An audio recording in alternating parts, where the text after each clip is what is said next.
Halo semuanya, sawadee-krap, apa kabar? Semoga kabar kalian selalu baik dan juga sehat. Selamat datang di segmen analisa.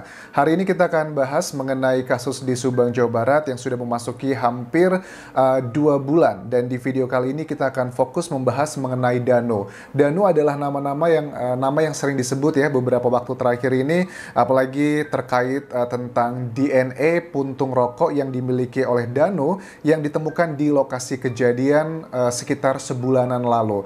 Nah, kemudian yang menarik adalah ini kan berita mengenai DNA puntung rokok miliknya Danu, dan dari berita yang aku tangkap di sini, misal dari tv1news.com, puntung rokok tersebut ditemukan di dalam rumah dan diketahui adalah miliknya Danu itu sudah sebulanan lalu. Tapi hari ini kita melihat teman-teman juga makasih banget yang sudah DM di Instagramku di Anjas di Thailand, terima kasih, dan juga komen di YouTube ini ngasih tahu aku bahwa ada wawancara terbaru dari channel YouTube-nya Misteri Mbak Suci yang membahas mengenai fakta ya tentang puntung rokok ini.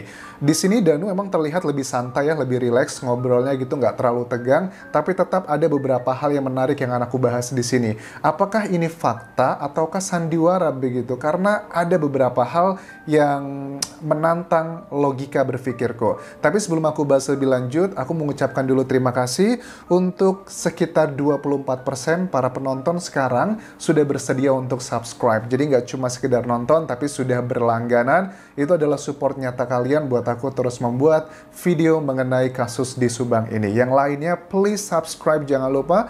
Mudah-mudahan besok naik gitu ya menjadi 30%.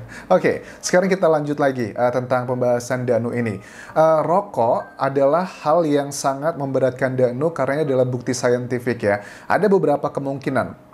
Sebelum aku bahas beberapa kemungkinan, yang pertama aku ingin memberikan keterangan terlebih dulu. Ternyata memang kalau bukti saintifik itu tidak bisa dibantahkan ya. Memang ada bisa dimanipulasi oleh seseorang untuk memframing sesuatu, ada kemungkinan seperti itu. Tapi dengan Danu mengklarifikasi bahwa memang dia merokok di lokasi TKP di tanggal 19 Agustus 2021, ini mengkonfirmasi, oh ternyata benar ya, bukti saintifik itu nggak bisa dibohongi gitu. Tapi yang menjadi pertanyaan adalah kenapa Danu baru ngomong sekarang gitu loh. Oke, ada dua kemungkinan. Yang pertama begini, kalau di wawancara ini Danu mengatakan bahwa dia merokok di tanggal 19 Agustus, itu artinya kan sehari ya setelah kejadian di mana polisi menemukan rumah TKP itu kan di 18 Agustus 2021.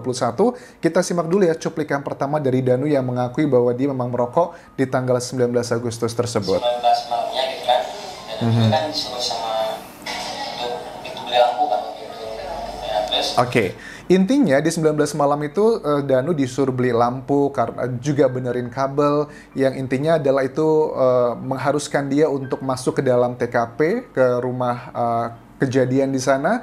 Dan yang bisa aku tangkap di sini apa, Anjas? Jadi pertama begini ya, pada saat Danu kenapa sekarang baru ngomong seperti ini, ada dua kemungkinan. Yang pertama gini, mungkin aja Danu baru mengetahui ternyata kepolisian itu mengambil sampel rokoknya itu telat gitu, tanggal 19, let's say. Danu baru berani ngomongnya adalah sekarang, karena kemarin-kemarin dia nggak berani ngomong karena mungkin dia nggak tahu sampel rokoknya itu diambilnya tanggal berapa. Mungkin yang pertama Danu sudah tahu mungkin polisinya telat mengambil sampelnya, makanya dia berani ngomong, ya bener aja ada rokok saya, soalnya saya di tanggal 19 malam itu pada saat diminta untuk benerin lampu, ya saya ngerokok juga di sana. Itu yang pertama. Yang kedua, bisa aja keterangan Danu ini tidak make sense, tidak linear dengan kepolisian jika seandainya memang kepolisian tidak terlambat mengambil sampel yang ada di TKP. Misalnya saja seperti pengambilannya di tanggal 18 Agustus beberapa jam setelahnya. Karena kita harus tahu juga ya, dari sejumlah jurnal menyatakan misalnya kan kalau sampel yang diambil itu misalnya dari tim Inavis gitu, sidik jari kan ya, itu 5-6 jam sidik jari itu di suhu tertentu biasanya akan hilang, sudah tidak ada lagi, maksimal tuh 6 jam. Nah aku sih berasumsi ya, aku belum mendapatkan berita secara faktanya kapankah kepolisian mengambil sampel di lokasi kejadian, apakah di tanggal 18 Agustusnya ataukah di 19 Agustusnya.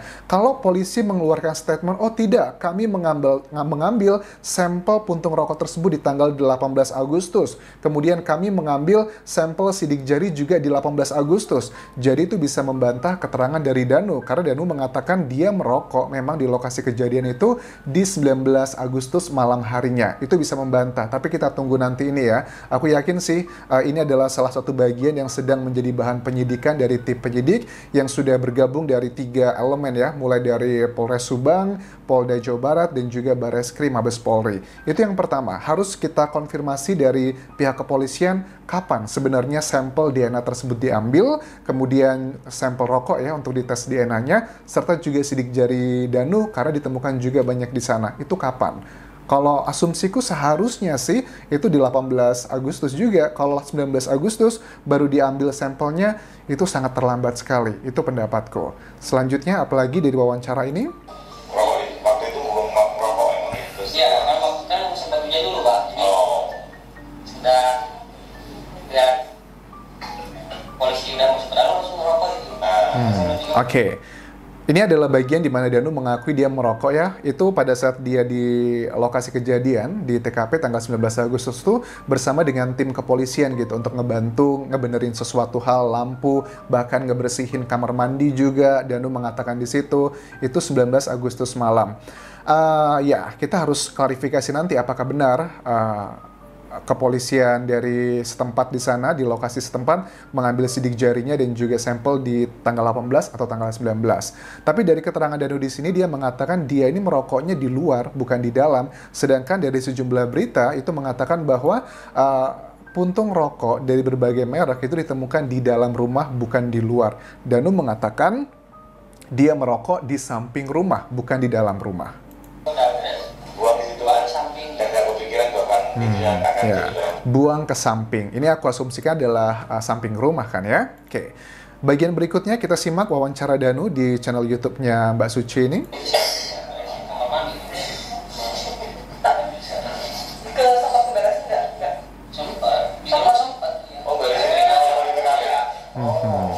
Oke, bagian ini menyatakan bahwa Danu itu memang diminta untuk memberesi di lokasi kejadian, termasuk juga nyuci kamar mandi. Kalau aku nggak salah dengar di sini, intinya dia memang berada di dalam rumah TKP untuk melakukan sesuatu hal yang menurut pengakuan dia memang dilakukannya bersama-sama dengan tim kepolisian.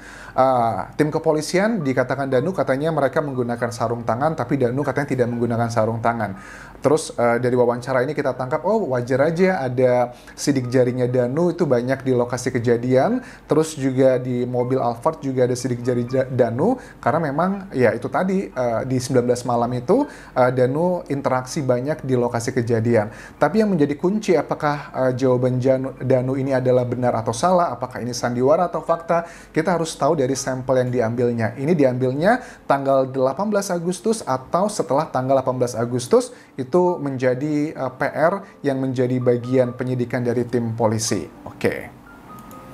Mohon maaf, bisa diceritakan waktu bersihin itu ada pendampingan dari pihak kepolisian? Ada ya. Terus yang ditaruh di situ Pak mandi itu memang penuh dengan darah. Oke. Jadi itu adalah konfirmasi bahwa Danu di 19 Agustus ya. Tapi tetap ya menjadi pertanyaan besar bagi aku, kenapa Danu baru ngomong sekarang gitu? Karena berita ini paling tidak aku cek ya, ada berita yang mengenai puntung rokok ini dari mana nih? Dari Tribun News. Itu diliputnya di tanggal 24 September. Sementara dari TV One itu diliputnya 19 September. Ini sekarang sudah masuk ke tanggal berapa? 12 Oktober ya. Oktober ya sekarang ya. Itu kan sudah hampir sebulan lebih gitu. Tapi kenapa Danu baru mengatakan ini? Ya seperti tadi yang aku bilang di awal tadi, mungkin aja Danu baru mengetahui ternyata sampel rokok tersebut diambilnya, dia baru tahu ternyata tim kepolisian mengambilnya telat gitu. Tanggalnya 19 Agustus ya, wajar dia memberikan klarifikasi. Dan mungkin sebelumnya dia nggak memberikan klarifikasi karena dia nggak tahu, dipikirnya sampelnya itu diambilnya di tanggal 18 Agustus di mana kejadian pembunuhan itu berlangsung. Kita masih menantikan konfirmasi ini. Tapi ada beberapa hal yang pada saat aku melihat dari Danu ini adalah konsistensi pada saat diwawancara di sejumlah media, terutama di YouTube dan juga media TV nasional ya, pada saat wawancara dalam waktu yang lama, biasanya 10 menit, lebih dari 5 menit yang fokus ke dia aja. memang dia tuh cenderungnya ngebungkuk ya, ngebungkuk itu menunjukkan kalau dia memang orang nggak percaya diri sih, secara public speakingnya memang kurang begitu percaya diri. Tapi ada hal juga yang sedikit unik pada saat wawancara di channelnya Mbak Suci ini, tetap sama seperti di channel-channel lainnya, dia sering selalu memegang hidung begitu kan ya. Oke, I know kalian juga udah banyak yang berasumsi orang yang sering megang hidung tuh katanya suka bohong. Itu bisa aja benar asalkan ada patternnya.